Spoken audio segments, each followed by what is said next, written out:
É com grande satisfação que eu inicio este dia de debates da Conferência Estadual dos Advogados e em um painel extremamente importante para o tema geral do Congresso, em que nós vamos discutir as reformas que o Brasil precisa nas cidades e no campo: direito urbano, mobilidade, infraestrutura e meio ambiente.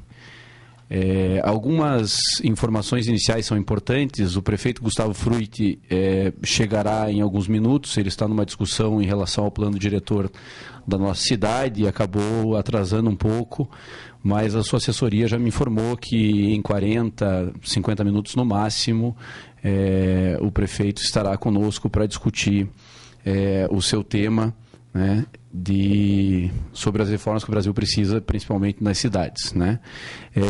Independentemente disso, o painel se inicia com duas, eu diria, das maiores figuras de discussão dos temas de direito ambiental, de direito das relações sociais, de direito do campo e direito indígena, dos quilombolas, né, professor Marés, dentre outros. Portanto, sem sombra de dúvida, as discussões já se iniciam de maneira muito forte e eu tenho a certeza de que todos que aqui estão vão desfrutar de uma bela manhã de discussão sobre direito ambiental, direito no campo e de infraestrutura e de mobilidade e de meio ambiente. Bom, o nosso primeiro palestrante, eu agradeço, portanto, à OAB por ter me convocado para presidir esse painel, e esse painel ele tem uma função especial para mim e para alguns amigos que aqui estão, né, ou pelo menos uma participação especial. Nós estávamos brincando que é um painel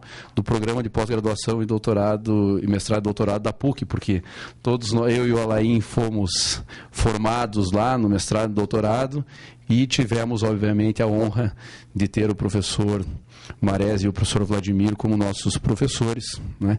E o Gustavo, ele vem para esse painel para confirmar a regra, né? Ele será a exceção, porque ele é da Federal, vem para esse painel para confirmar a regra. Bom, portanto, agradecer ao professor Marés, ao professor Vladimir, ao Alain, conselheiro estadual da OAB e que vai fazer a relatoria desse painel, uma função extremamente importante, porque da relatoria nós vamos formatar a Carta de Curitiba, onde vão estar dispostas todas as proposições realizadas aqui, né, porque os painelistas farão proposições e essas proposições serão levadas adiante de acordo com aquilo que a instituição delimitar, né, e desde já eu os deixo com a palestra do professor Carlos Frederico Marés de Souza Filho, que vai falar sobre reforma agrária e justiça social. O professor Marés, muito embora dispense a apresentação, é advogado com graduação, mestrado e doutorado pela Universidade Federal do Paraná, professor titular no mestrado e doutorado da PUC, membro do Conselho Diretor do Instituto Latino-Americano e Serviços Legais Alternativos de Bogotá e da diretoria do Instituto Brasileiro de Advocacia Pública, sócio fundador do Instituto Socioambiental, procurador do Estado do Paraná, foi secretário de Cultura de Curitiba, presidente da Fundação Cultural de Curitiba, procurador-geral do Estado do Paraná, presidente da Fundação Nacional do Índio, procurador-geral do Instituto Nacional de Colonização e Reforma Agrária, diretor do Banco Regional de Desenvolvimento do Extremo Sul, do qual também foi presidente e membro do Conselho do Patrimônio Histórico e Artístico do Paraná. Foi exilado político no Uruguai, Chile, Dinamarca e São Tomé e Príncipe, na África, e tem sido advogado de povos indígenas desde 1980, autor de várias obras sobre o tema. Professor. Você avisa ou eu tenho que controlar? Então faz favor, né? Eu tenho que falar lá, né? Me controle. Eu tenho que falar lá segundo a ordem, cara. Não é isso? Não, eu vou lá.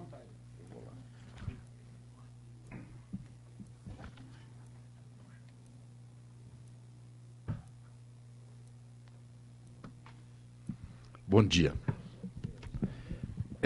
Eu vim falar aqui no púlpito porque me disseram que é melhor para gravação, etc, etc. Apesar de eu ser da PUC, eu não sou assim adepto, muito adepto ao púlpito, né? Por razões ideológicas. Muito bem. O nosso tema hoje é as reformas de que o Brasil precisa na cidade e nos campos. Sobre o direito urbano, mobilidade, infraestrutura e meio ambiente. Se o Brasil reformar a cidade e os campos, reformado está. Portanto, esta discussão podia ser muito ampla, porque todas as reformas, em última análise, acabam passando por uma reforma da cidade do campo. E eu diria que talvez a questão principal das reformas que o Brasil precisa, e nem sempre eu vou falar aqui só de reformas, mas vou falar de coisas um pouco mais radicais, um pouco mais profundas, um pouco mais que tome a raiz da questão efetivamente, que é principalmente a propriedade da terra. Quando nós pensamos nas reformas da cidade do campo, obviamente nós pensamos na propriedade da terra. Mas não só da propriedade, fundamentalmente o uso da terra. Mas antes de entrar no uso da terra propriamente dita, eu quero ver se eu consigo controlar esse tempo aqui, mas o Rodrigo, eu esqueci de dizer muito obrigado pela OAB ter convidado para participar desse painel. Agradeço imensamente ao Rodrigo, que está nos dirigindo, ao Alain, que foi meu aluno, mas é sobretudo um amigo, assim como o Vladimir, que além de meu colega na PUC, é meu fraterno amigo. A gente tem uma participação muito grande na PUC de trabalho. Feita então a introdução que eu não tinha feito, né? Eu introduzo depois de já ter introduzido. Antes de falar da questão do uso da terra, a questão das reformas necessárias à terra, eu queria lhes pôr um pressuposto, que é o pressuposto dos conflitos. Há conflitos em relação à terra, e não só rural, a terra urbana também. E nós vemos diariamente. Os conflitos que nós vemos da sociedade são conflitos, na sua grande parte, relativos à terra e relativos à terra rural e urbana. A terra rural, os conflitos são variados, porque são conflitos de uso, são conflitos de fora da produtividade, fora da produção, como, por exemplo, os conflitos indígenas, os conflitos quilombolas, os conflitos das populações tradicionais, que procuram ter um modo de produção, uma vida produtiva, uma vida social e econômica diferente das propostas pela produtividade capitalista, e conflitos de ordem de produção diretamente da produção capitalista. Por exemplo, os conflitos em relação ao uso exagerado da mão de obra que o Brasil tem tradicionalmente desde o escravismo, mas até hoje continua com a altíssima exploração da mão de obra rural. E nós vemos, então, a dificuldade que nós temos de punir o trabalho escravo ou assemelhado, até hoje. Portanto, esses conflitos internos, conflitos da própria produção capitalista. Mas quando eu estou falando de conflito, desses conflitos, dá a impressão que nós falamos apenas de conflitos de interesses diretos entre pessoas, ou seja, o conflito do interesse individual. Se é que a gente possa chamar de individual o interesse dos índios, dos quilombolas, das populações tradicionais e mesmo desses trabalhadores escravizados, como se fossem simplesmente reclamações individuais. Não são.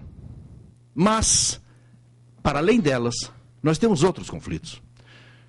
Nós temos conflitos relativos ao meio ambiente, fundamentalmente, que vai nos falar o Vladimir mais do que isso, e incluído na questão do meio ambiente, a questão da água. Portanto, a terra inclui a discussão da terra, a discussão do uso da terra e de sua propriedade, inclui esse conjunto de conflitos da sociedade, que são muito mais do que o que Marx imaginava ser no século XIX, um conflito apenas de classe entre trabalhadores e proprietários do meio de produção.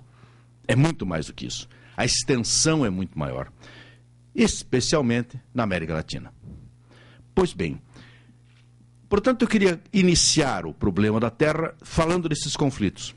E dizendo assim, a ideia da modernidade de que o conflito se resumiria no conflito da fábrica, no conflito do trabalhador, do proletário, com o proprietário dos meios de produção, com a burguesia, é uma ideia interna do capitalismo.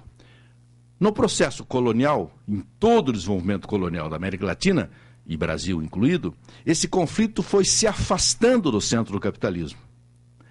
E ele passou a ser um conflito fora do capitalismo. Um conflito gerado especialmente pelas populações marginadas do capitalismo. Pois bem, esses conflitos mantiveram-se. Nunca foram solucionados, nunca foram sequer tiveram propostas de solução interna, porque a proposta de solução sempre foi a integração de todos esses povos ao processo produtivo capitalista. E isso não se deu. Não se deu por várias razões, mas a principal razão de não ter se dado é de que as populações não queriam e de que o próprio capitalismo não lhe interessava. Eu não vou aprofundar muito o tema aqui dessas relações sociais, apenas dizer o que eu disse no início, voltar a trazer isso como um pressuposto. Então eu estou pressupondo que há um conflito para além do capitalismo, para além da produtividade da terra, para além do agronegócio, que é um conflito da sociedade e que nós temos que pensar nele, no conflito. De onde surge esse conflito? Qual é a raiz primeira desse conflito? A raiz primeira desse conflito não é a produtividade, não é a produção do agronegócio, não é só isso, ou seja, não é porque a terra se transformou num meio de produção importante, fundamental nas nossas sociedades, que é o conflito. O conflito é pelo modo como juridicamente se apropria da terra. E aqui eu diria, no momento em que a terra apenas produz ou serve para moradia, na questão urbana, ou para a planta de fábrica, nós não temos conflito, ou temos um conflito minorado. O que eu quero dizer com isso? Eu quero dizer que enquanto a terra está usada, enquanto a terra está servindo aos interesses dos meios de produção, ou seja, como efetivo meio de produção, produzindo efetivamente, seja como vivenda na cidade, como moradia, seja como produção no campo ou planta de fábrica, os conflitos são menos visíveis. Agora, quando além dessa dimensão produtiva existe uma outra perspectiva da terra, juridicamente construída pela modernidade, que transformou a terra em mercadoria como tal, passível de compra e venda e passível de especulação com mercadoria imperecível, nós temos o conflito. Por quê? Porque a discussão não se faz para produzir, mas a discussão se faz para ter a terra. E então nós temos um espectro que juridicamente construído, que é o espectro da especulação imobiliária, seja urbana, seja rural. Portanto, dentro desta perspectiva é que eu quero desenvolver o que é que nós precisamos para ter uma sociedade mais justa, mais digna e mais humana. A terra se torna mercadoria pela escassez.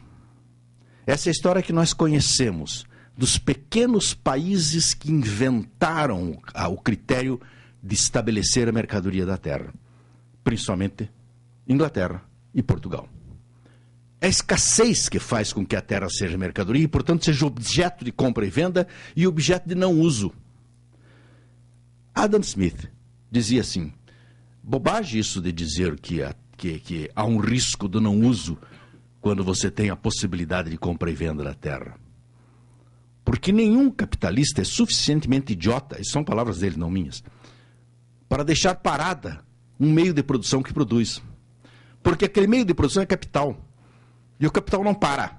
O capital tem que gerar mais capital. Ou seja, ele tem que gerar lucro. Portanto, se deixar uma terra parada, dizia ele.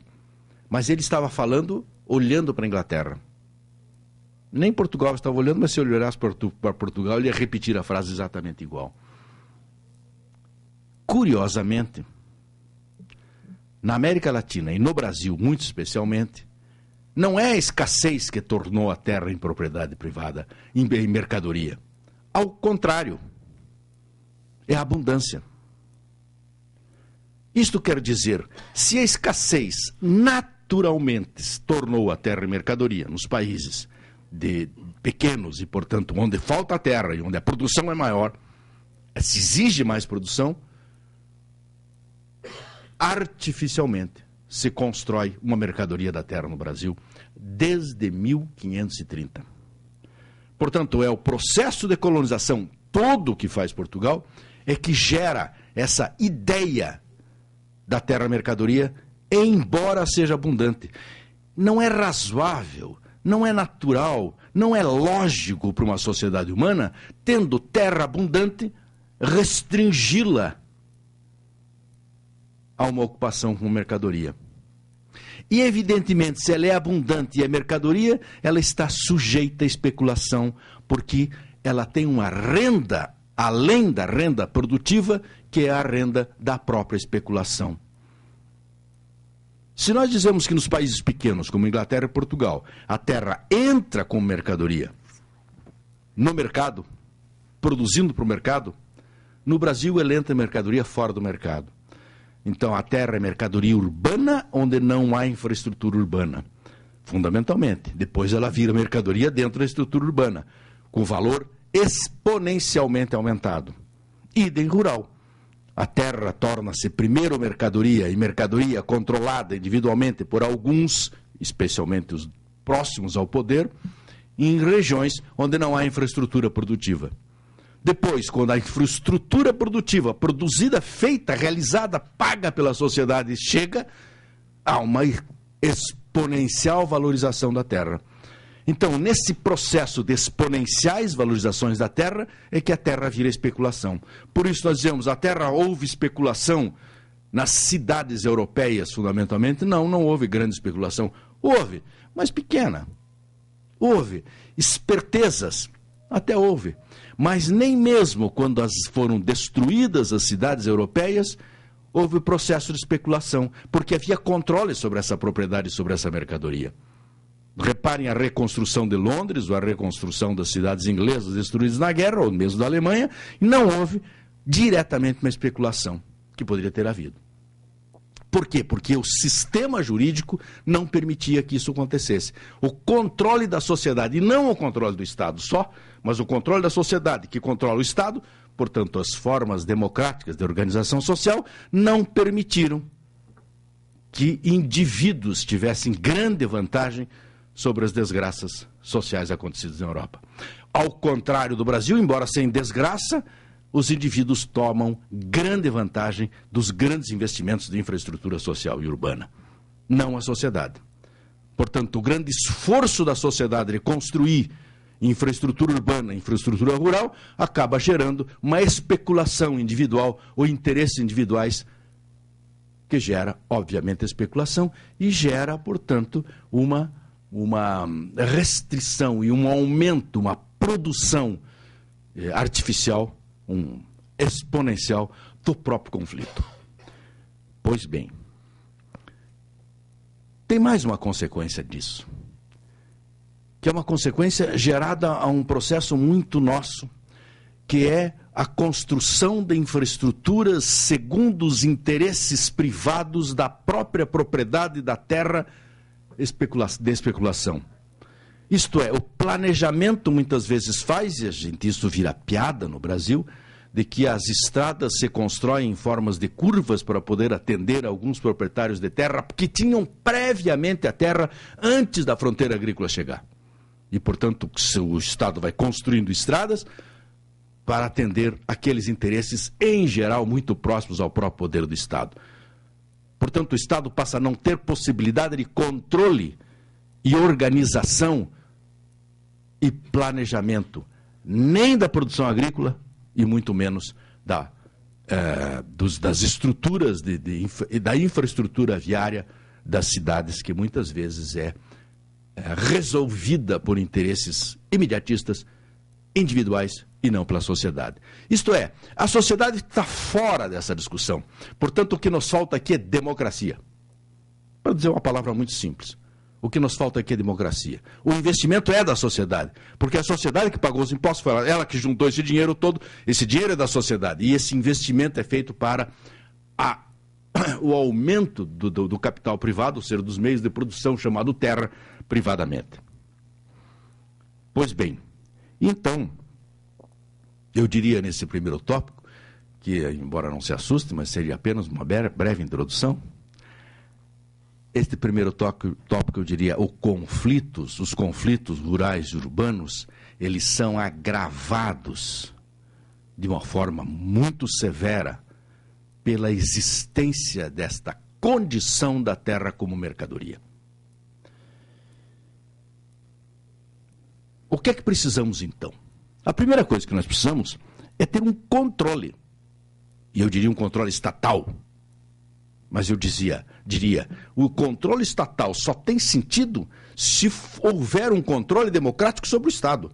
Porque se nós não temos controle sobre o Estado, controle democrático sobre o Estado, esse controle estatal passa a ser exatamente o que nós temos hoje. Hoje nós temos um controle estatal. Mas o controle estatal está com o polo invertido.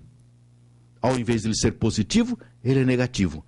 O controle estatal, desde 1530, se dá pelo controle do Estado e pela concessão do Estado das terras e a melhoria das condições de infraestrutura para facilitar a terra, o uso da terra. Portanto, nós temos que inverter o polo desse controle estatal, passar a ter um controle estatal a partir de um processo democrático e de uma ampla discussão na sociedade, o que queremos. Claramente, nós queremos que alguns terrenos urbanos fiquem aguardando aumento de preço, ou nós queremos a utilização dessa infraestrutura para construção de moradias, ou o que quer que seja. Portanto, há necessidade de ser controle democrático. Esse controle eu chamaria, então, não de controle estatal, mas chamaria diretamente de controle social. Muito obrigado.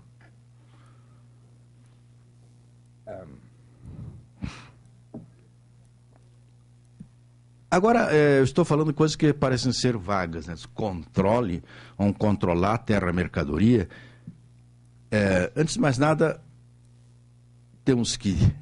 o nosso sistema jurídico, embora não diga com todas as letras, não seja tão claro assim, possibilita, incentiva, produz essa ideia de uma mercadoria da terra tão independente da sua produção, da sua construção, etc., que acaba sendo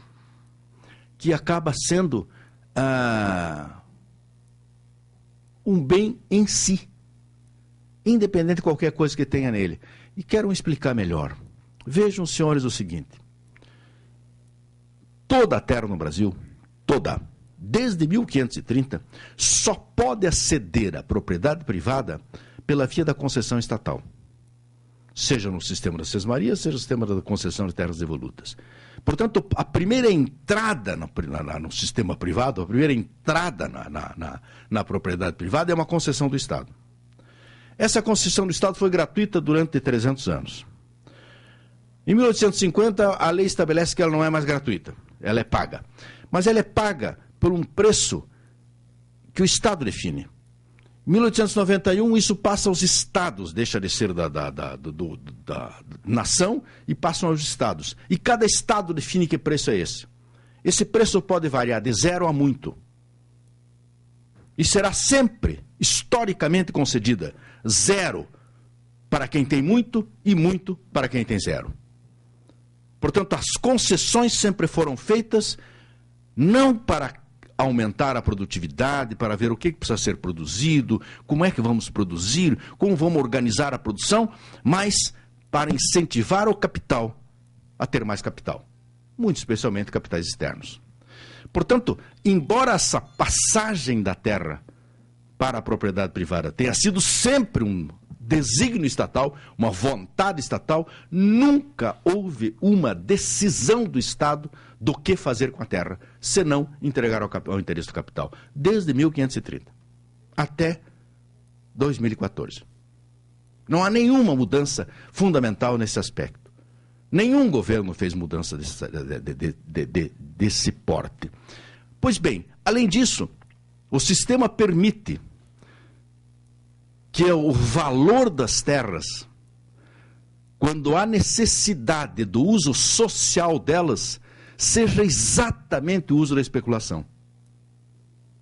Portanto, todo o processo que inicia com as desapropriações, que agora não inicia em 1530, mas inicia em 1824, O valor dessa indenização sempre se dá pelo valor da especulação e não pelo valor real do pagamento da terra. Portanto, ainda que nós dissermos assim, a terra é capital, e portanto como capital deve ser restituída enquanto capital, enquanto valor invertido, mas a ideia das desapropriações para uso social, público, ou o que quer que seja, sempre se basearam em valores da especulação. Não em valores reais do capital.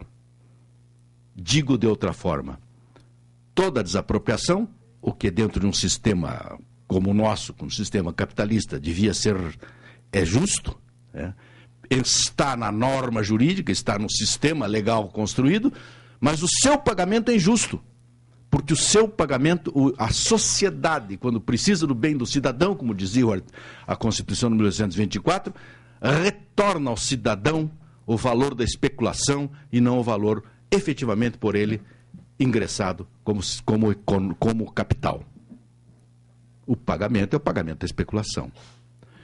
Isso retira da sociedade uma parte da possibilidade de planejamento.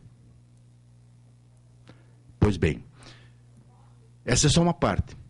Portanto, o sistema jurídico mantém essa ideia da mercadoria incentivada pelo valor da indenização. Porque enquanto são negócios privados, até a sociedade não tem muito problema com isso. O único problema que a sociedade tem com isso, o único problema que traz para a sociedade, para os conflitos, é que essa ganância de ter terras para especulação, urbanas ou rurais, afeta o conflito dos índios, quilombolas, populações tradicionais, camponeses, poceiros, etc, etc. Afeta grandemente. E não é por acaso que nós temos as guerras camponesas brasileiras, do Contestado, Canudos, etc, etc. Mas eu estou até deixando isso de lado nessa exposição para dizer que essas lutas, essas guerras, são oriundas dessa ideia da possibilidade de especulação da terra, ou, portanto, a terra mercadoria, a busca da terra, o abocanhamento da terra não usada, mas eu estou até deixando de lado isso, para conversarmos sobre a cidade e o campo atual e usada. Pois bem,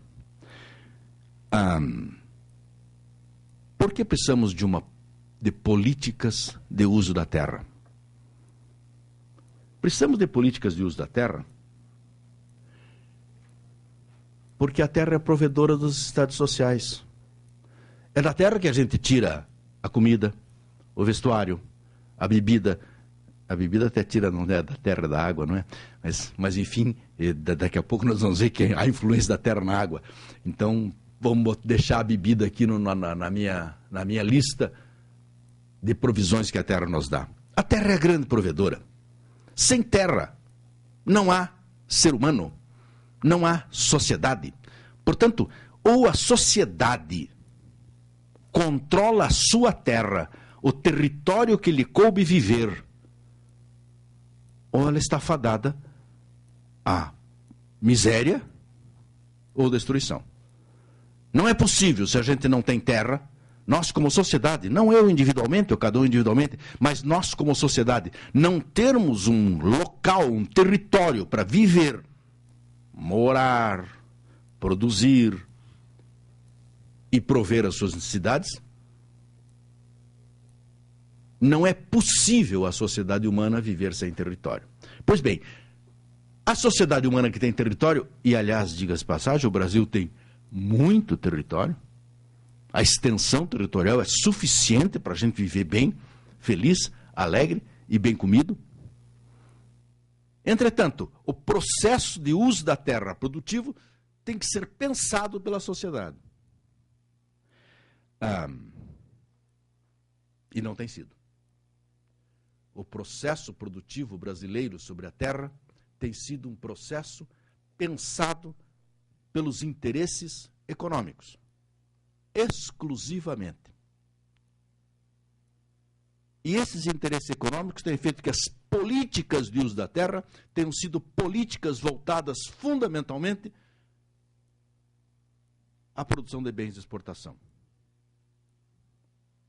E eu vou repetir uma frase que tenho sido, já está até chata. desde 1530. Foi o açúcar, foi o café e a soja.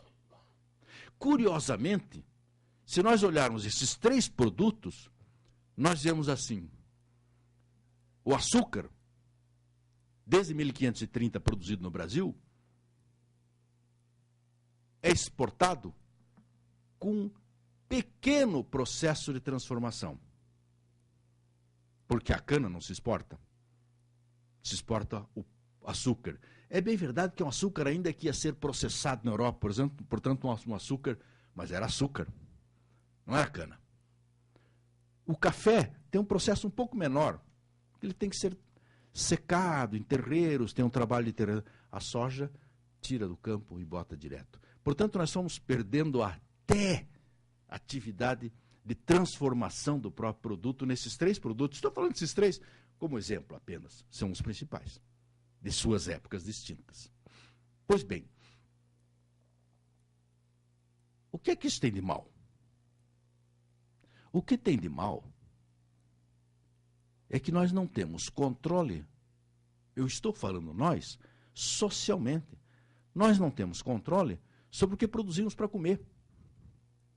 E, portanto, nós não temos e não podemos ter internamente, na nossa sociedade, uma coisa que se chama soberania alimentar. Por quê? Porque mesmo aqueles que produzem nosso alimento, que é a pequena propriedade, e muito especialmente a propriedade familiar, muito próxima a uma cultura camponesa, são incentivados a produzir para o grande agronegócio. Eles são incentivados pelo sistema econômico e pelo sistema jurídico a produzir para o agronegócio.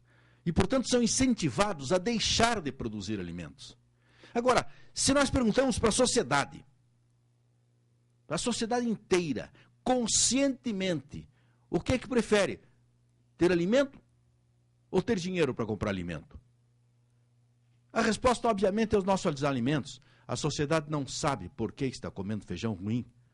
Não sabe por que mudou o gosto do feijão para pior. Porque não lhe é informada que o feijão que se consome no Brasil hoje é importado da China. Seco e hidratado no Brasil. Portanto, seco porque a China não é boba de exportar água, né? Então seca e não vai exportar água junto com o feijão, porque a água é escassa. Nós já vamos falar da água, se vocês me aguentarem. Esta maldade na política da produção agrícola, ela é gerada exatamente porque o poder do dono da mercadoria é muito grande. Então, retira do país a possibilidade de planejar a produção. Há pouco tempo atrás, nós vimos a discussão sobre a cana. E alguns municípios intentaram limitar a produção de cana em seu território. Porque o problema é que se viu que ia produzir cana em todo o território. E ao produzir cana em todo o território, uma grande extensão, grandes problemas viriam. Essa limitação, a discussão jurídica diz, pode o Estado, no caso até o município, nem era o Estado, limitar a produção, limitar o que o proprietário vai fazer com a sua terra individual e mercadologicamente falando, com a possibilidade de qualquer uso. Juridicamente isso é possível? Eu não teria nenhuma dificuldade em dizer sim, claro que é possível, mas eu tenho essa facilidade de dizer sim, provavelmente contra a maioria absoluta dos teóricos da defesa da livre iniciativa da terra. Pois bem, isso vale para a cidade. Isso vale para a cidade. Uma política adequada de uso da terra rural resolve problemas sociais, ou ajuda a resolver problemas sociais, e possibilita a construção da soberania alimentar. Quando nós estávamos na metade do século XX, talvez o ideal do Brasil fosse exatamente desenvolver-se a tal ponto que cumprisse o mito ou a promessa da modernidade de que todos seriam ricos. Mas se todos fossem ricos, se todos pudessem ser ricos, a natureza seria destruída. E provavelmente nós teríamos dificuldade de produzir alimentos a partir daí. E eu já vou falar um pouco mais, eu estou chegando no fim, não fiquem tão preocupados. Mas eu vou chegar, eu vou jazinho, eu vou falar por que não se pode produzir alimento, porque o que está acontecendo para a dificuldade de produzir alimento para além da ganância econômica. Portanto, se nós temos uma adequada política de uso da terra rural, portanto, uma intervenção do Estado, essa intervenção do Estado tem a ver com a produção agrícola que se faz e, portanto, com políticas dirigidas democraticamente para que finalidades, e começamos a possibilitar a solução dos grandes conflitos extra-capital. Índio, quilombola, populações tradicionais, etc. Da mesma forma, se nós temos uma política adequada do uso da terra urbana, também nós começamos a resolver problemas de moradia da população e inclusive de segurança social, de harmonia dentro da sociedade e outras coisas assim. Curiosamente, quando nós falamos em questão urbana, fica mais claro, porque quando a gente fala em propriedade rural em países que a gente admira, como a Europa, nós pensamos num modelo que fica meio mais distante. Mas quando nós pensamos na questão urbana, a questão é grotesca. A mercadoria terra urbana, ela é grotesca dentro dos parâmetros europeus, norte-americanos, etc., da terra. O que é feito no Brasil, e em grande parte em outros países da América Latina, é absurdo. Veja o seguinte, todos os países no processo de industrialização, no começo do século XX, todos os países que eu estou dizendo, eu estou falando do Norte da Europa principalmente, mas estou falando da Inglaterra também, a Inglaterra até muito antes que isso, mas o Norte da Europa, quando começa a se industrializar, Dinamarca, Suécia, etc., começa a ter a primeira coisa para o processo de industrialização é o controle da terra urbana. Se não há controle da terra urbana, fica muito difícil. Por quê? Porque tem que concentrar trabalhadores. E como é que se concentra trabalhadores? Uai, botando eles para morar perto. É assim que concentra trabalhadores. Não tem outra forma.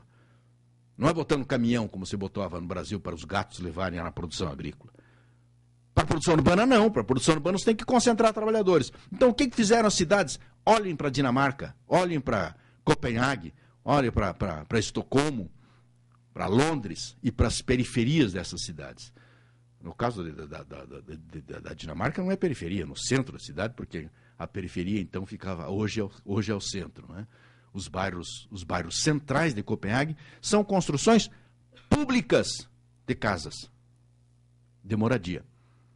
É bem verdade que a moradia é infame, porque são prédios de 5 andares, sem elevadores e sem banheiro.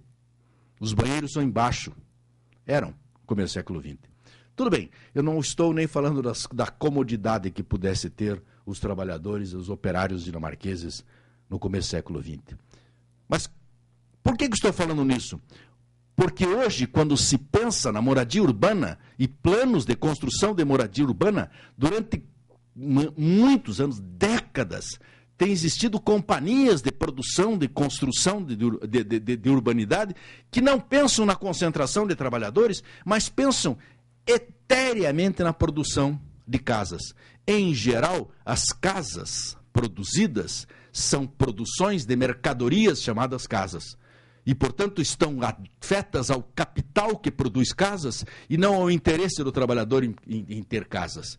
Portanto, o que se faz, na verdade, são construções para mercadorias chamadas casas e não habitações.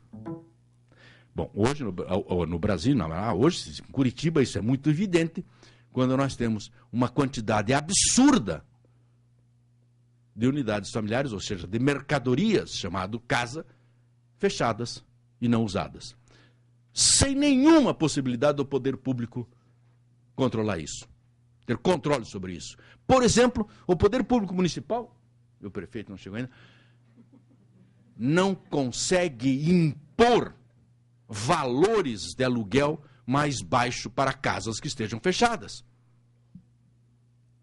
Isso é socialismo, me responderiam. Não é. O capitalismo central faz isso.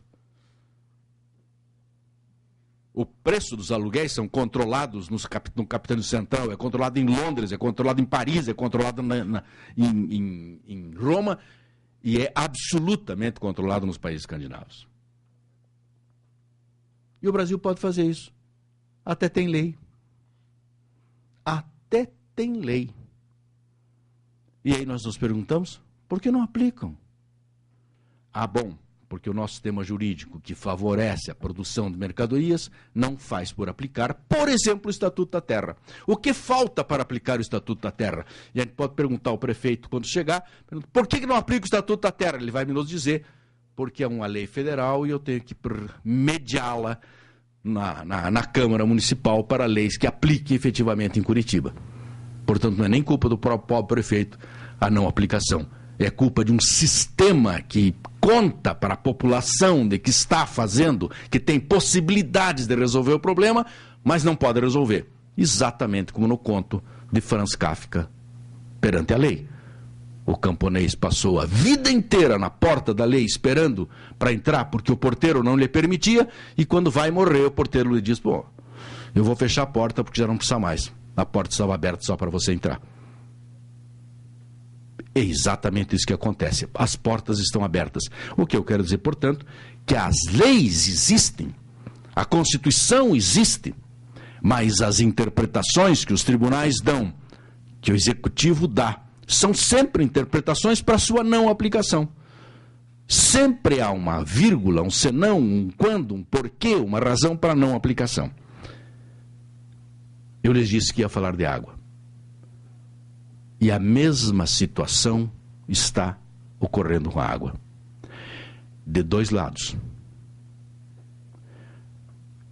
Às vezes a gente não se dá conta dos problemas da terra, e principalmente da produção rural, e do tipo de opção de produção rural que o Brasil adotou, farta, livre, abundante, inútil. Mas tem mais um adjetivo: destrutiva. Eu disse que ia falar da água, falei de terra, é isso? Não, eu estou falando de água. 70%, no Brasil chega a 72%, da água potável consumida é para irrigação. Nós diríamos, puxa, estamos salvos. Porque a irrigação vai produzir feijão, batatinha, mandioca e alface, e tomate, e rabanete. Não vai. A irrigação é para produzir commodities.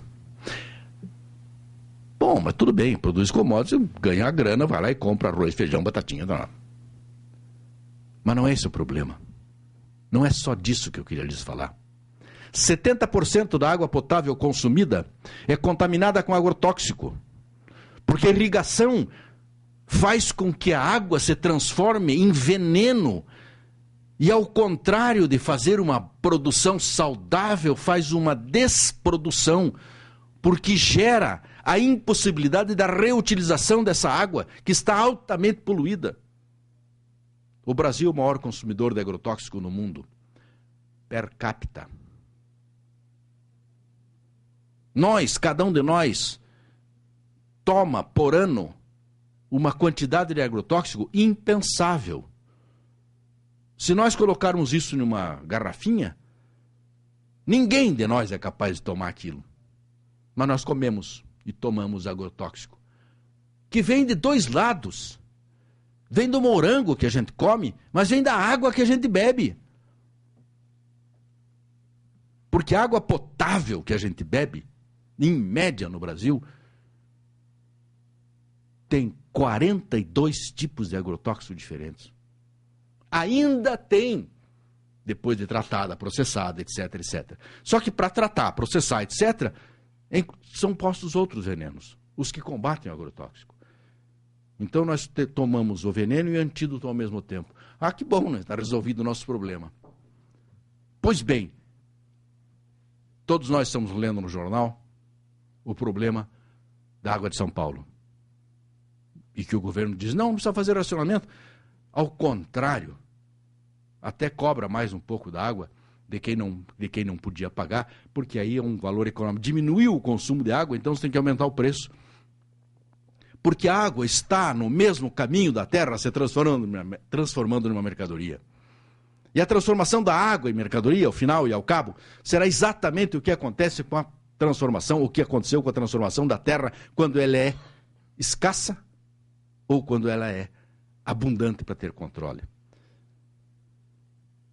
Para falar da água e encerrar minha conversa, porque senão o Rodrigo me corta a palavra. Ele não disse até agora quanto me falta. Ele ia dizer... Ele não está controlando o tempo, eu vou continuar falando. Não, eu encerro. 40 minutos. Acabei de falar 40 minutos? Essa é a mesa está generosa. Mas eu tenho a vantagem porque nós somos pouco na mesa, né, Vladimir? O Vladimir pode falar ao mesmo tanto, então eu não me sinto tomando o tempo dos outros, né? Senhores, para chegar ao final, evidentemente eu tenho que fazer algumas propostas de o que precisava para reformar, mas a respeito da água, eu queria dizer o seguinte: a crise de São Paulo revela algumas coisas terríveis. Primeiro, revela que vai faltar água, que não adianta chover, que a chuva é pouca. Segundo, a absoluta falta de responsabilidade e, portanto, falta de informação e a falta de controle social sobre as coisas. O governador de São Paulo e os técnicos não tanto, mas mais o governador de São Paulo diz assim, ainda tem a reserva morta dos reservatórios. Essa porção morta do reservatório é exatamente o contrário, é a porção viva do reservatório. Ela existe exatamente para produzir a vida, porque se não tivesse um poço morto, assim chamado, com algas, com peixe, com coisas que geram vida, o resto da água se transforma em água não potável. É esse resto morto, chamado de morto, e o nome que se dá é exatamente a condição dela, é morto economicamente. Não se pode usar economicamente essa água, porque ela é a geradora de vida do resto da água que está em cima. Ela é pouquinho, mas ela gera vida para todo o sistema. E nós recebemos a informação de que é uma reserva morta, de que é uma parte morta. E muitas pessoas, e eu já ouvi, principalmente de alunos, assim, mas será que não fará mal beber a água morta? Mas a água não é morta, essa é a água viva. Pode fazer mal, pode entrar algum peixinho junto. Ela é a parte viva, ela é a parte que dá vida ao reservatório. Agora, reparem, se a gente tira a água viva do reservatório, a água morre. A vida que está embaixo da água, que está naquela parte morta, morre. Morre porque vai faltar oxigênio e vai faltar a produção que se faz de oxigênio, vai ser demasiada e há uma intoxicação dos animais, dos plânctons, nessa parte. Portanto, agora, isso não precisa ser informado disso. O Estado não pode tomar a decisão de usar esse reservatório sem nos avisar o que está usando. Portanto, o que eu acho, aí agora começa a proposta e termino, as reformas necessárias, antes de tudo é necessário uma reforma para ampliar ou construir uma real democracia no Brasil. E a democracia se faz com representações corretas, certas, pensadas por nós. Portanto, antes de mais nada, antes de pensar na transformação da terra, é necessário que a gente tenha uma reforma política que possibilite uma real democracia e não uma reforma política que inviabilize ainda mais a pequena, parca, diminuta democracia que temos. Tendo democracia e tendo discussão, acho que a principal reforma necessária, tanto urbana quanto rural, é a restrição da propriedade da terra. É a restrição da terra-mercadoria. Quem usa a terra tem que ter o direito e a segurança jurídica de usar a terra. Mas o uso da terra não pode significar a inviabilização de programas políticos estatais geridos e democraticamente pela sociedade que promovam a ordenação do território, que vale dizer a possibilidade dos índios, quilombolas e populações tradicionais continuarem existindo e vivendo em seus territórios, a produção de alimentos, a garantia da soberania alimentar e, fundamentalmente, a garantia e manutenção de uma água potável, que não seja para produzir mais veneno. Portanto, essas regulações, e especialmente a regulação sobre sementes, que eu não entrei no detalhe aqui sobre sementes e sobre agrotóxicos, são fundamentais serem modificadas, porque hoje a legislação de agrotóxico e semente são legislações que incentivam a restrição das sementes e incentivam a proliferação de agrotóxico. No meu modo de ver, essas duas legislações tinham que ser trocadas. Deveria haver a restrição a agrotóxicos e a liberação das sementes. Muito obrigado.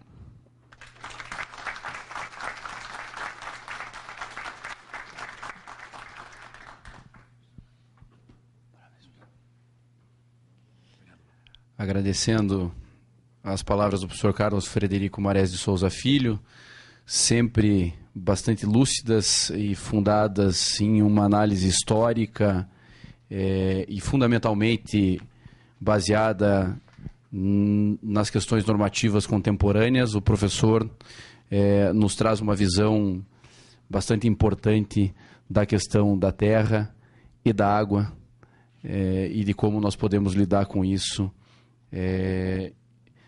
não só em um futuro próximo, mas desde já, né, professor? Porque se não pensarmos desde já, obviamente, em um futuro não teremos com que lidar. Exatamente. Passamos agora para a exposição do professor Vladimir Passos de Freitas, que falará sobre a propriedade privada e o meio ambiente. O professor Vladimir é licenciado em Direito pela Faculdade Católica de Direito de Santos, mestre e doutor em Direito pela Universidade Federal do Paraná, pós-doutor pela USP na área de saúde pública, foi promotor de justiça nos estados do Paraná e São Paulo e juiz federal, tendo exercido a presidência do Tribunal Regional Federal da 4ª Região. Atualmente é professor de Direito Ambiental da graduação e da pós-graduação da PUC do Paraná, membro do grupo de especialistas em judiciário da International Union for Conservation of Nature, conferencista na área de direito ambiental e em política judiciária e administração da justiça, fundador e presidente do Instituto Brasileiro de Administração do Sistema Judicial e vice-presidente para a América do Sul da International Association for Courts Administration, em Louisville, dos Estados Unidos. Membro da Associação dos Professores de Direito Ambiental de São Paulo e da Associação Internacional de Professores de Direito Ambiental em Lima, no Peru. Doutor honoris causa em Humanidades, outorgado pela Universidade Pablo Freire de Managuá, Nicarágua, e autor de várias obras jurídicas no tema. Professor, é um prazer.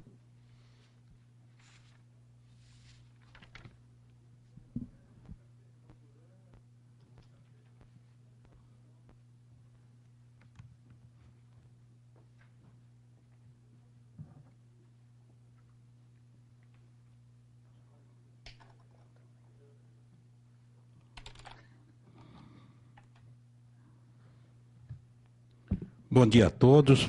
É um prazer, uma grande honra estar aqui. Agradeço o convite da OAB para participar desse grande evento e é uma grande alegria rever amigos, poder colaborar de alguma forma para o sucesso desse evento. Dr. Rodrigo Pieronte de Castro, presidente da mesa, minha saudação ao professor Marés, que, como sempre, nos enriqueceu aqui com seus conhecimentos, ao doutor Alain, que foi nosso doutorando, nosso aluno na PUC, grande amigo. Uma saudação especial ao doutor Cássio Lisandro Teles, que é o vice-presidente da OAB, ao doutor José Gustavo de Oliveira Franco, que é o presidente da Comissão do Meio Ambiente. Eu vou falar, então, sobre as normas, a propriedade e o meio ambiente.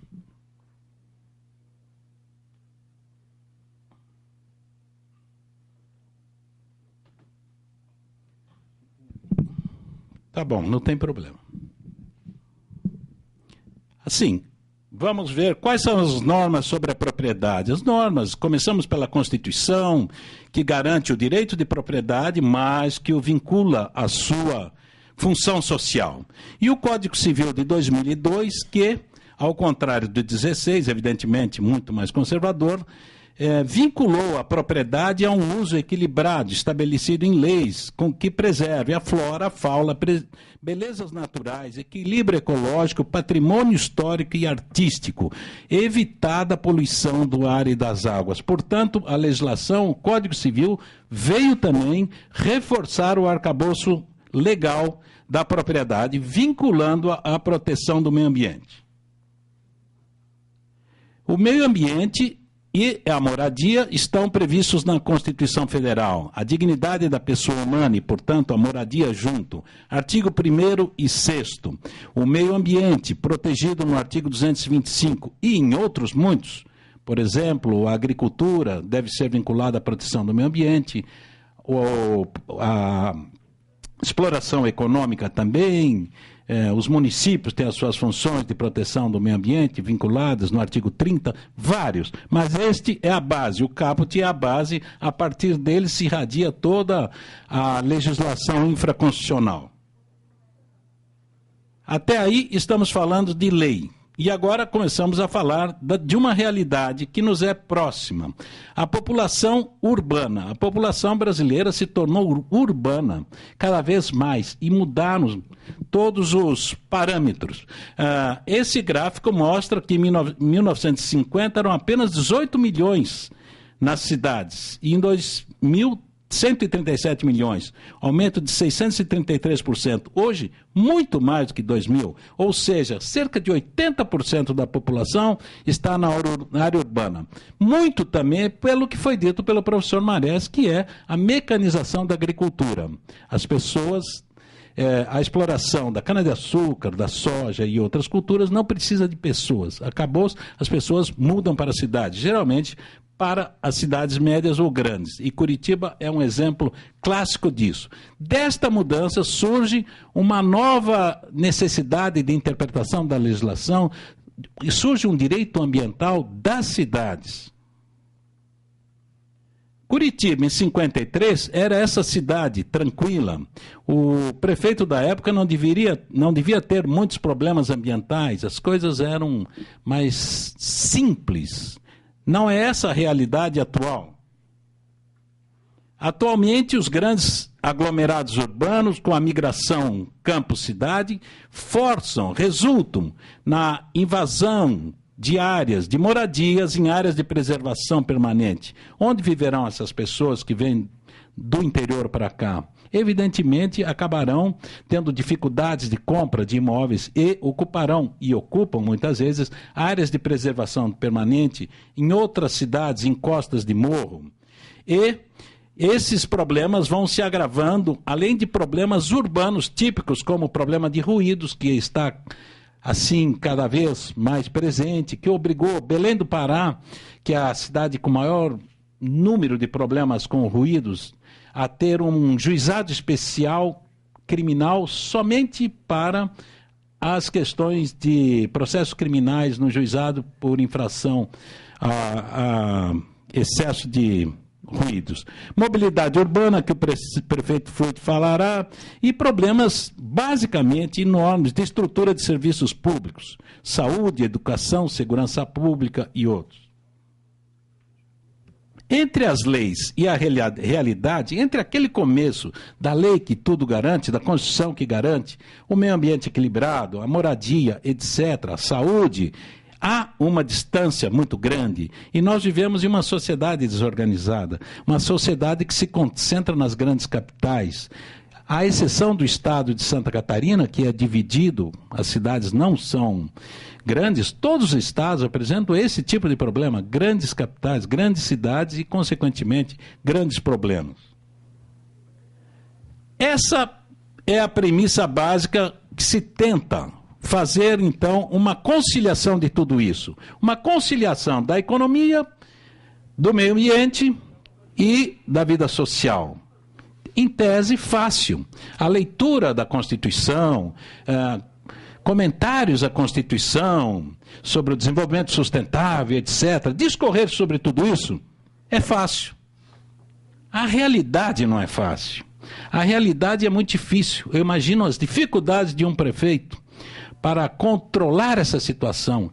É muito fácil um acórdão dizer, faça-se isso. O difícil é fazer.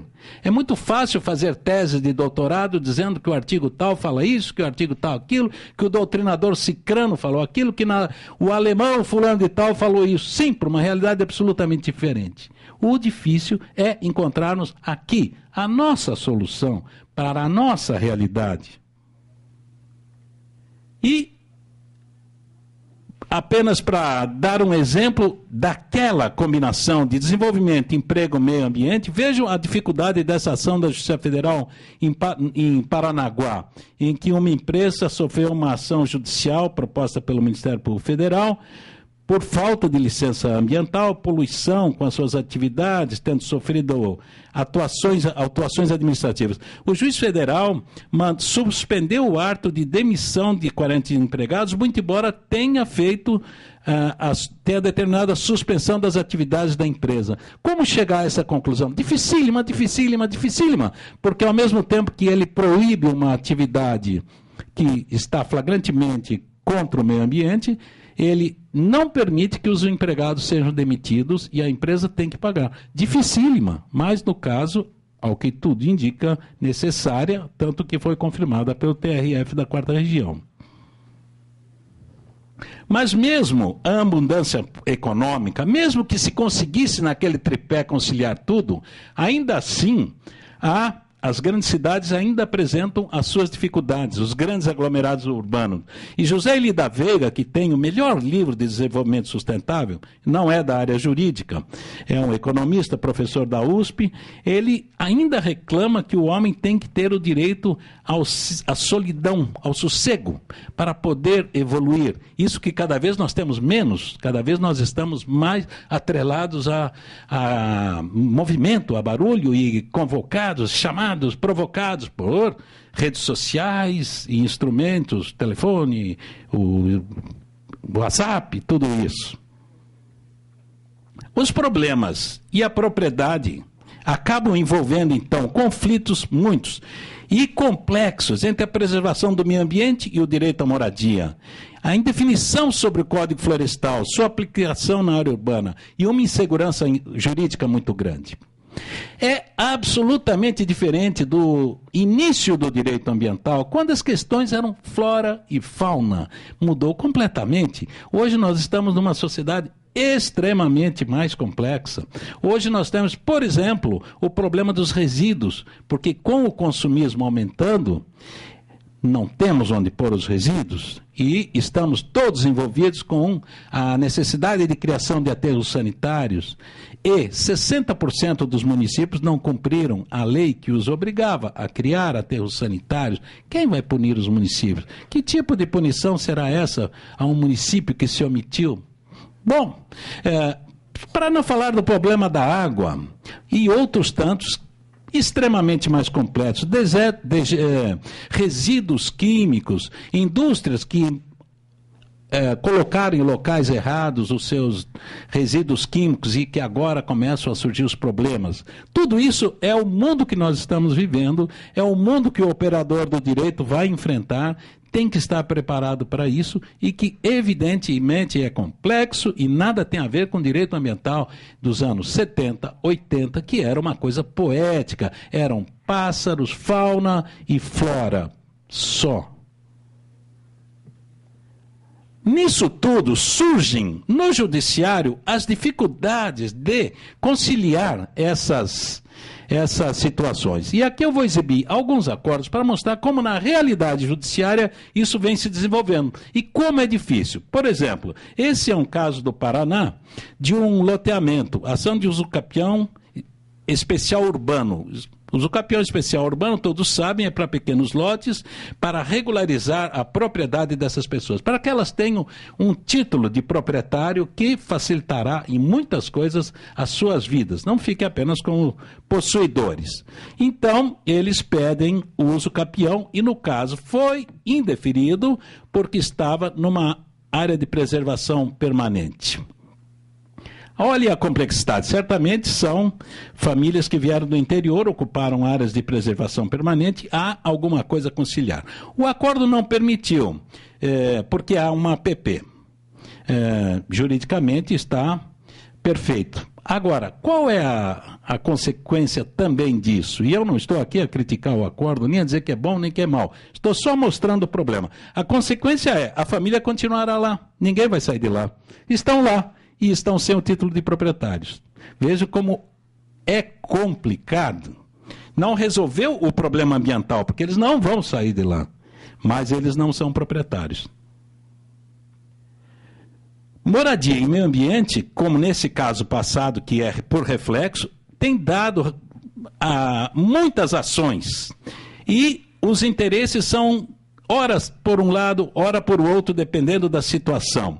Nesse caso do Tribunal de Justiça do Rio Grande do Sul, se decidiu que a moradia não poderia continuar, era individual, não se sobrepõe ao interesse coletivo do meio ambiente ecologicamente equilibrado. Era uma gleba de área verde, APP também, e se determinou, portanto, a saída das pessoas.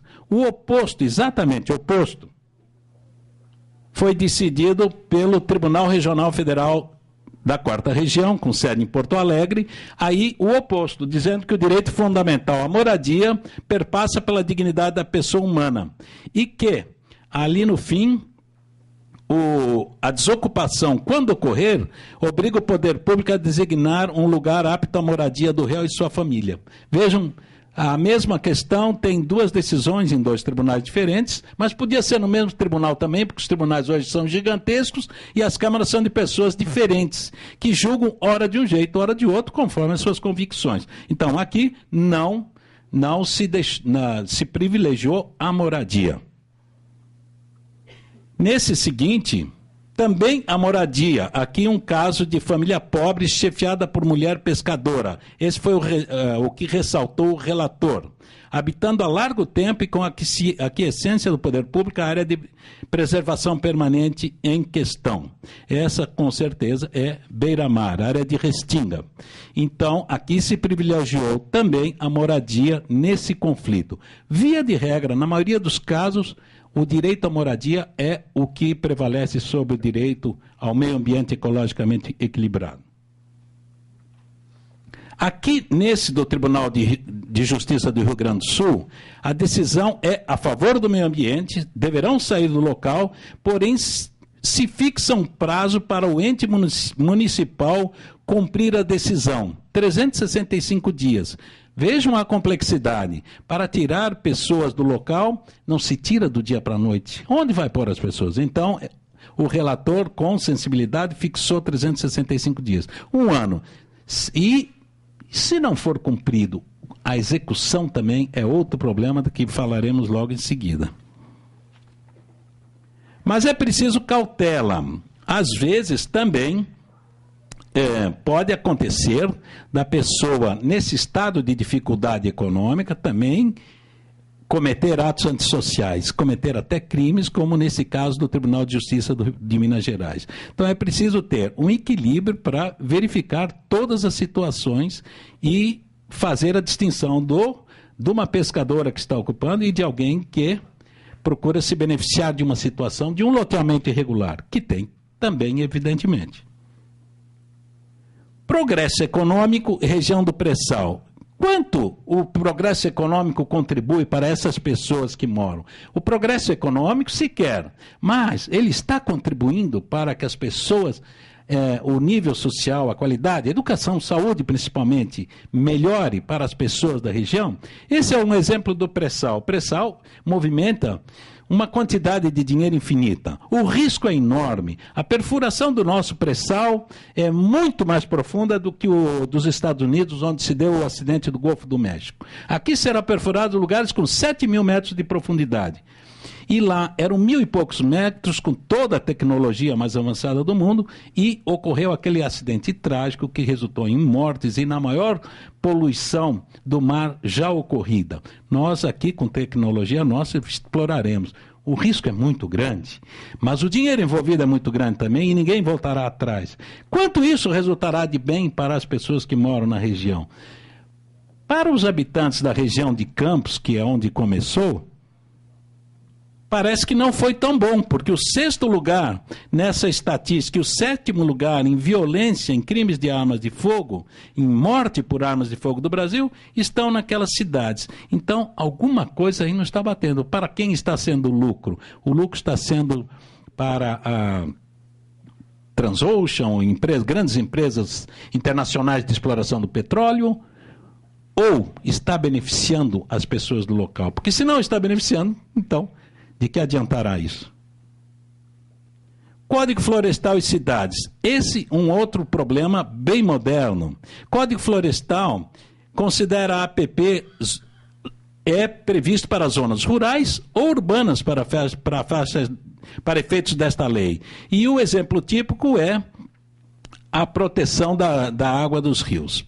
A proteção das margens dos rios para que não se tornem poluídos, para evitar a poluição por agrotóxicos, por exemplo, de que foi falado pelo professor Marés.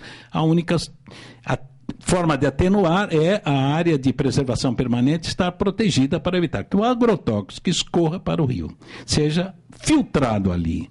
Pois bem, nos municípios, aplica-se ou não se aplica? Esse juiz de direito do Rio de Janeiro faz uma observação que a favor da não aplicação, porque conflitaria com o desenvolvimento e a expansão urbana da sociedade. Ele elogia o Código Florestal, ele está se referindo ao de 65, mas é a mesma coisa agora. Bom, por quê? Porque, às vezes, na cidade se criam situações de absoluta injustiça. Há vários imóveis já construídos e um terreno em que não foi construído. E esse cidadão, então, será o único a não poder ter o uso da sua propriedade, ter a sua moradia ou coisa que valha, porque está na faixa dos 30 metros. Isso cria, na realidade, muitas situações injustas em que as pessoas, os proprietários, não compreendem jamais. Não compreendem e se revoltam e não... mas o código se aplica na área urbana? Sim, se aplica, mas como resolver então isso? Para essas situações, de fato, só existe um tipo de solução. Não será no órgão ambiental, porque o órgão ambiental terá receio de descumprir a lei. Aliás, não pode, porque o dever é cumprir a lei. O órgão, ele não tem o poder de aplicar equidade, por exemplo, de interpretar a lei, ele tem que cumprir. Só tem uma saída, que é recorrer ao Poder Judiciário. Eu não vejo outra saída, porque o servidor do órgão ambiental jamais se arriscará, mesmo que compreenda na melhor das intenções, não estou falando de nenhuma conduta irregular, na melhor das intenções, penalizado com uma pessoa que não pode dispor do seu bem, tal qual seus vizinhos dispuseram, e conceder algo, porque ele estará sujeito a uma ação de improbidade administrativa, quem sabe um processo penal, e evidente ele não arriscará. Aí só há uma solução, que é recorrer ao Poder Judiciário, como aconteceu nesse caso, que era uma propriedade construída em 1925, portanto há décadas, e que estava sendo impedida de utilizar com risco de demolição, etc. Então, o juiz deu essa adaptação, é a solução. Mas para isso é preciso um juiz que conheça o direito ambiental, que tenha sensibilidade, interesse, imparcialidade, conhecimentos gerais, que se interesse pela vida, que ande a ler as publicações, a se inteirar dos problemas da água, a saber como é que... Claro que isso não é fácil. Não é fácil porque, além do direito, tem as áreas interdisciplinares. Terá que ter cultura geral. Haja tempo para tudo isso numa sociedade que nos exige cada vez mais. Desde os bancos escolares. Hoje, os alunos do direito são provocados o tempo todo. Tem que fazer pesquisa científica, tem o TCC, tem isso, tem aquilo, trabalhos. No mestrado, se exigem publicações. Então, claro, as exigências são maiores. Mas esse juiz que vai julgar a causa ambiental tem que ter toda essa sensibilidade, permanecer imparcial, mas é uma imparcialidade consciente, não é uma imparcialidade ingênua, uma imparcialidade do ponto de vista de julgador, mas conhecedor do problema. E ele faz parte desse problema, porque de sua decisão ele também sofrerá as consequências, seus descendentes sofrerão as consequências também. O juiz, para julgar bem, tem que, então, interpretar a lei. Esse juiz não poderá ser um juiz formal, porque senão ele dirá, como nesse exemplo dos municípios de áreas, no município em que se aplica o Código Florestal, ele dirá, aqui não pode, segundo o artigo tal do Código Florestal, ponto. E pode criar inúmeras injustiças. Mas desde Justiniano, no século III, o juiz nem sempre pode interpretar a lei. Nessa época era proibido de interpretar a lei. Mas Hermes Lima lembra que o Código da Baviera de 1812 proibia expressamente ao juiz interpretar a lei.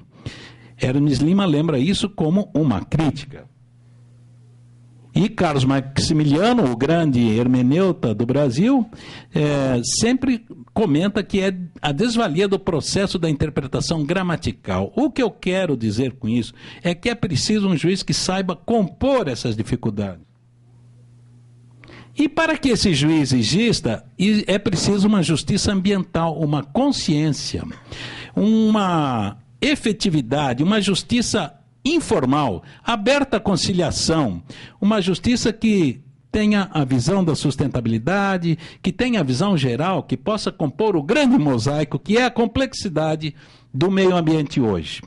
Não é algo simples, não é julgar uma questão de direito tributário, de interpretação da norma, é muito mais, e é algo que afeta a própria sobrevivência nossa no planeta. A partir daí, na minha opinião, quais seriam as reformas que se precisam na área do direito ambiental? Que esse é o objetivo do Congresso, dessa conferência.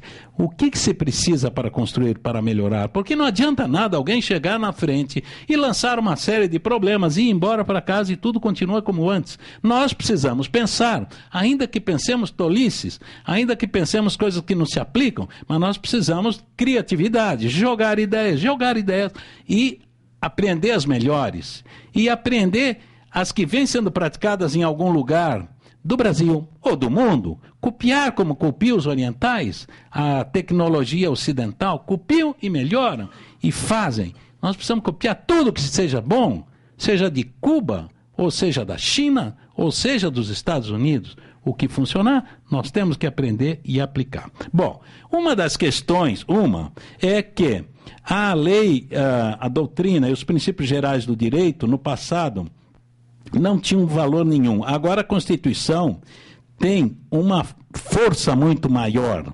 Mas isso tem o lado bom e o lado necessário, e tem que ser assim mesmo. Tem que ser porque o mundo é muito mais complexo, a sociedade é mais complexa e não dá para resolver tudo com base no Código Civil, no Código Tributário e no outro. É preciso a visão do conjunto. Mas também gera uma insegurança jurídica. Essa insegurança jurídica é algo assim muito ruim, porque há empreendedores que querem fazer tudo direito, e como há também os que querem levar vantagem em tudo e reduzir os custos para ter maior lucro, porque aí colocaria o preço no mercado abaixo do concorrente. Mas o que quer fazer tudo direito, muitas vezes faz e tem dificuldades posteriores. Uma ocasião me visitou um presidente do órgão ambiental do Rio Grande do Sul, pedindo, pelo amor de Deus, que fossem julgadas 4 ações que não eram julgadas, e os empreendedores estavam desesperados, porque eles têm prazo para cumprir.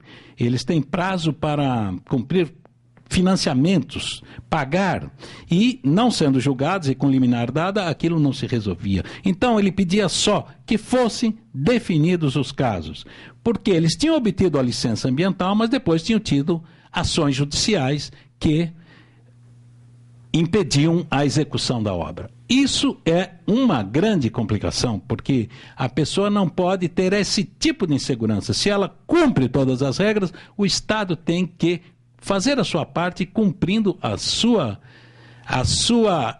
parte, que significa apenas dizer, se você cumpriu, eu tenho que adotar isso como certo. O que não dá é para ter esse tipo de conduta dúbia. Para isso, foi muito importante essa lei complementar 140 de 2011, que deu uma definição da divisão dos poderes para licenciar. Porque o maior complicador está no licenciamento. O licenciamento gerava muitas dúvidas, se era estadual, federal, do IBAMA ou do órgão estadual. E o empreendedor, às vezes, licenciava em um e era exigido em outro. Não é possível ser assim. Nenhum país desenvolvido pode ter um sistema desse tipo. A lei complementar veio, gera muitas críticas, não se sabe se a maioria dos municípios terão esse poder de licenciar, se serão efetivos, se terá influência política, e pode ter mesmo, ou corrupção estando mais próximo, porém, as regras precisam ser claras e definidas. Houve um inconformismo, houve uma tentativa no Supremo Tribunal Federal de declará-lo inconstitucional, mas, em decisão da ministra Rosa Weber, foi mantido e está em vigor. Esse foi um passo bom para lutar contra a insegurança jurídica. E nessa insegurança, é bom que se diga, é preciso fortalecer os órgãos da administração ambiental, dar estrutura, apoio. O IAP do Paraná, segundo consta, não faz um concurso há 20 anos, mais ou menos. Os funcionários estão ficando velhos no cargo, poucos, e os problemas ambientais cada vez maiores. Como é que pode funcionar bem algo assim? Qual a razão disso? Os órgãos ambientais, como outros órgãos da administração, têm que ser fortes. Não tem que ser porque o líder da ocasião é bom, porque aquela pessoa eficiente conseguiu fazer um bom trabalho. Tem que ser a instituição, não só o órgão ambiental. A administração pública precisa ser fortalecida, prestigiada. Nós precisamos prestigiar a administração pública quando ela é boa. Nós também, como cidadãos. Outro dia alguém me falava que foi muito bem atendido numa repartição ambiental. Eu disse, mande um e-mail para a chefia, para a ouvidoria, mande um e-mail. Porque as pessoas só mandam e-mail quando estão com raiva. E aquele funcionário que atendeu bem precisa ter algum tipo de vantagem. Porque a única vantagem que ele terá será um e-mail elogiando, nada mais. Porque ele, no fim do mês, e um vagabundo recebe a mesma coisa. E a promoção será a mesma também, e os quinquênios iguaizinhos. Então, é preciso a administração ser fortalecida de todas as formas. A forma de um cidadão é muito pequena, mas pode também fazer o seu papel. A mudança climática, algumas coisas nós não sabemos bem. Esse é outro aspecto, já estou passando para a nossa ignorância sobre as coisas. Nós não sabemos bem como estão as mudanças climáticas. Já estamos sofrendo todas as consequências. Temos uma política nacional de mudanças climáticas, mas o que está acontecendo? Eu não sei, eu não vejo nenhuma informação, mas os efeitos eu já estou vendo.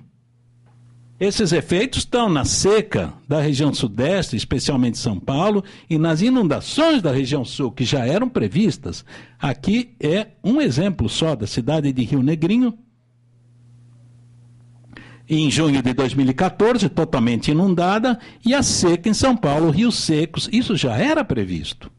E o que nós estamos fazendo? Existe a lei federal.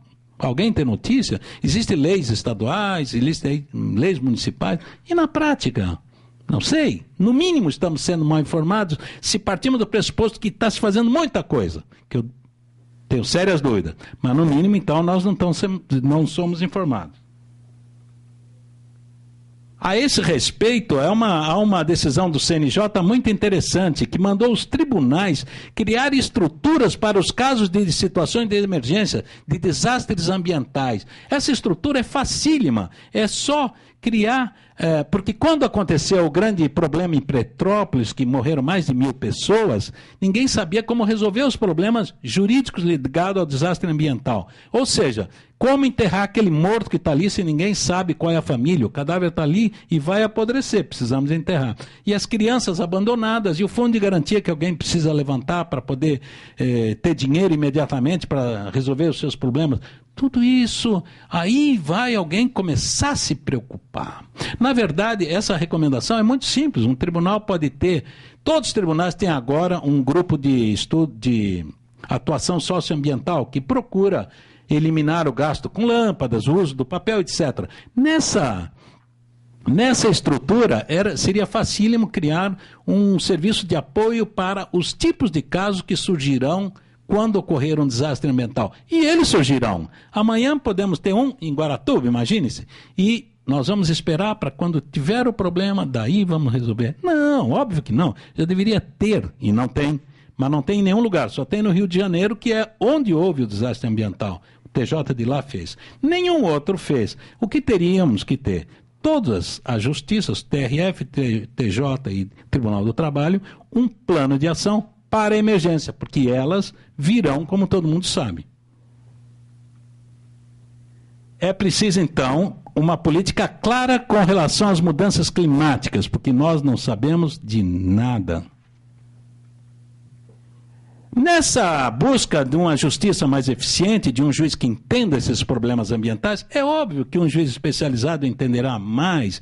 Isso já é uma experiência exitosa em vários estados da federação e na Justiça Federal. Não é novidade nenhuma. No mundo inteiro está se especializando tribunais, cada um com seu tipo.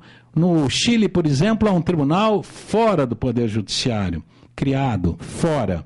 E em outros é dentro do judiciário. A nossa solução é simples, é uma decisão de um Tribunal de Justiça, o TRF, de especializar uma vara ou semi-especializar. Tem sido um sucesso onde foi instalado. Mas pode dar errado alguma coisa? Pode. Pode sim. Sabe por quê que pode? Pode porque o provimento dos cargos de juiz nas varas, primeiro é dado por remoção, depois por promoção. Então, é possível, sim, que um juiz que não tem a mínima vocação, mas que quer morar na capital do estado, se remova para uma vara ambiental. Isso é um risco? Claro que é. Mas isso é um risco também na vara de família, na vara de criança e adolescente, pode ir uma pessoa sem vocação nenhuma, na execução penal, faz parte do sistema e assim é. Mas nas que existem, pelo menos na da Justiça Federal, aqui de Curitiba, que já tem 10 anos, sempre foi ocupada por juízes excelentes e muito preocupados com a questão. E agora é assim também, tanto a juíza titular como o substituto. O risco existe. Por exemplo, isso aqui é um juiz da vara ambiental, O doutor Nicolau é o antigo juiz, está à direita, vai visitar o aterro sanitário. Mas por que ele foi visitar o aterro sanitário para poder dar uma decisão? Porque ele é o juiz da vara ambiental. Se ele fosse o juiz da 4ª vara civil, com 500, 2.000, 5.000 processos, é óbvio que ele não teria nem tempo, nem interesse, nem preocupação em perder uma tarde visitando um aterro sanitário. Simplesmente daria aqueles despachos de rotina, vista a não sei quem, digam sobre não sei quem, e nada seria resolvido, porque esse problema não se resolve em gabinete. Esses problemas tem que ir lá, olhar, conversar, sentir o ar que se respira. É o único jeito. A especialização ou semi-especialização em varas, porque o argumento é assim, não dá para criar uma vara ambiental porque tem poucos processos. O juiz vai ter 150 e o outro da vara ao lado 1.000. Isso se resolve muito facilmente. Semi-especializa, só aquela vara recebe ambiental, mas recebe também, proporcionalmente, um número complementar. Semi-especializado, mas ele entenderá muito do ambiental. Outras soluções têm que ser inventadas, criadas. Por exemplo, a água, essa é uma coisa menor, mas também é importante. A água da chuva tem que ser agora nos prédios novos captada para uso de rega de jardim, lavagem de roupa, lavagem de veículo, etc. E tal. E se não for feito, não terá alvará. Mas e para os prédios antigos? Eu moro num prédio antigo de 35 anos, mais ou menos. E se eu quiser captar a água da chuva, como eu vou convencer os moradores a gastarem dinheiro com isso, se eu não tiver nenhuma vantagem? Nunca, nunca. Mesmo porque esses prédios todos hoje sofrem pelo fato de 2 ou 3 não pagarem o condomínio, que isso é a coisa que se tornou muito comum. Então, nós vamos ter uma despesa, mas vai ser bom para o meio ambiente. Ninguém vai se preocupar com isso, ninguém. Não vamos ser ingênuos. Mas, então, por que não algum tipo de vantagem tributária para que os prédios antigos, as casas, possam se adaptar, tendo algum tipo de vantagem tributária?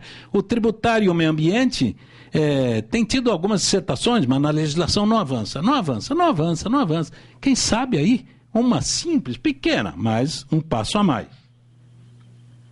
Os imóveis deveriam receber, os antigos construídos, um estímulo tributário para adaptarem-se ao recebimento da água de chuva e, com isso, economizar o uso do líquido. Não vamos esperar que a coisa fique grave, vamos nos antecipar, vamos fazer dar o exemplo.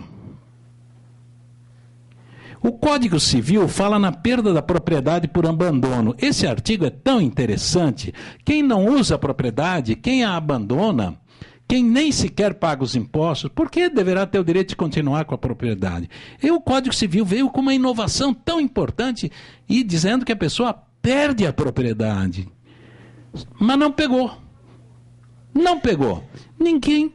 Eu só sei de um município que fez isso. É o município de Bauru, no estado de São Paulo, em que aplicou o Código Civil e instaurou uma porção de processos administrativos de perda de propriedade, cujo resultado ora sim, ora não, vai depender de cada caso. Há muitos casos de abandono mesmo de propriedade, pessoas que mudam para o exterior, pessoas que se desinteressam, pessoas que querem explorar e não ou estão esperando a valorização, abandonam.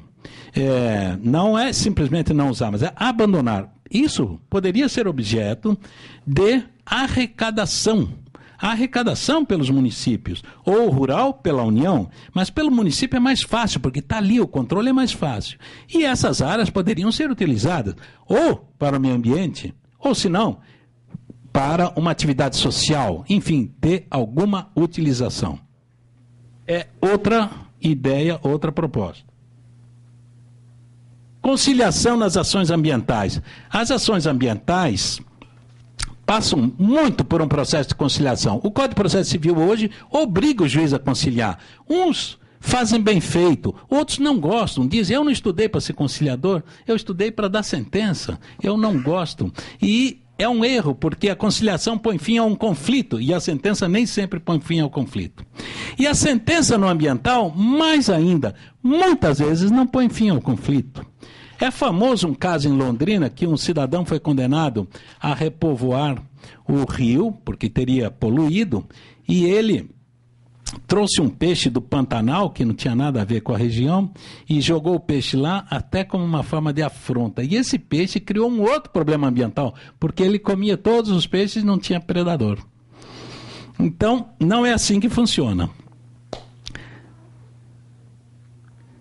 Conciliar pode ser melhor do que julgar. Mas por que eu ponho a figura do desembargador Roberto Bacelar ali? Eu ponho porque ele é o grande... Eu nunca vi um juiz mais apaixonado pela justiça do que ele. E já conheci bastante juiz.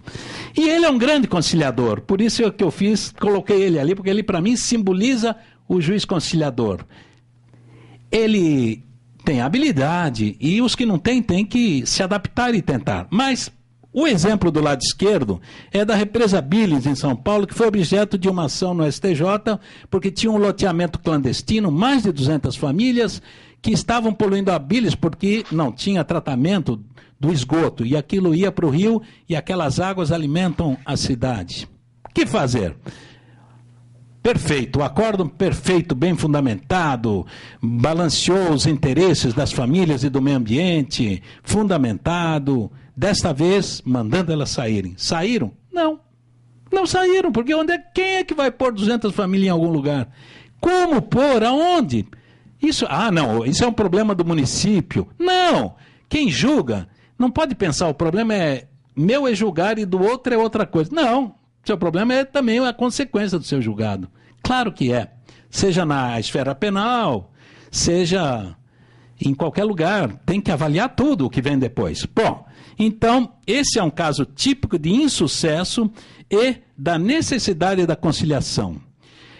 Um aluno meu fez uma dissertação de mestrado sobre as dificuldades da execução das sentenças penais. São muitas e muitas e muitas que não são executadas. Então, se ordena a demolição de uma propriedade, de uma empresa. A empresa não demole, quem vai demolir? Ninguém. O prédio fica ruindo. Bom, eu não estou querendo com isso dizer que então se deva partir para o fato consumado. Ou seja, não, se aconteceu, deixe e faz um acordo. Não.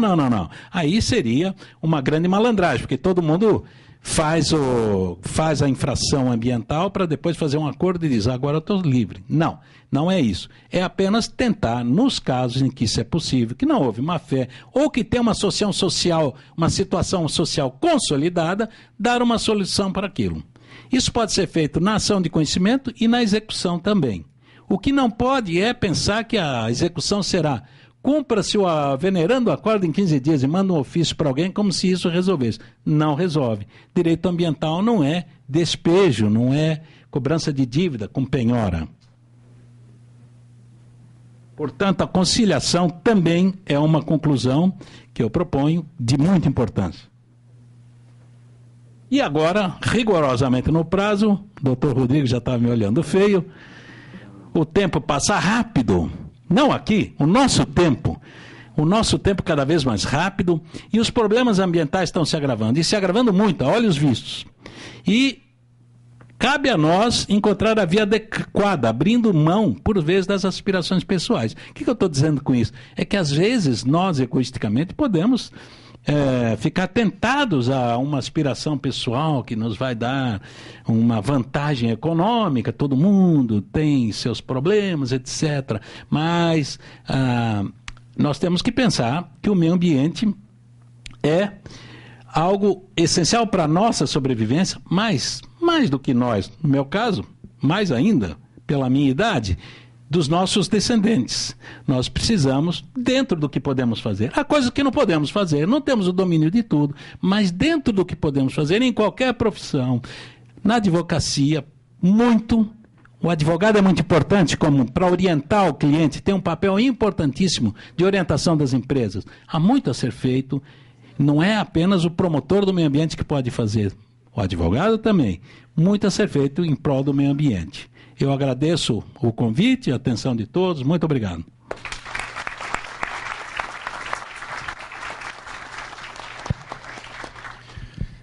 Agradecendo ao professor Vladimir Passos de Freitas, eu convoco à mesa o prefeito Gustavo Frutti para que nos acompanhe. Professor Vladimir, Eu lhe diria, e parafraseando a sua conclusão, que o tempo passa rápido e essa é uma pena, porque nós poderíamos lhe escutar por um bom período, mas infelizmente temos essa limitação temporal.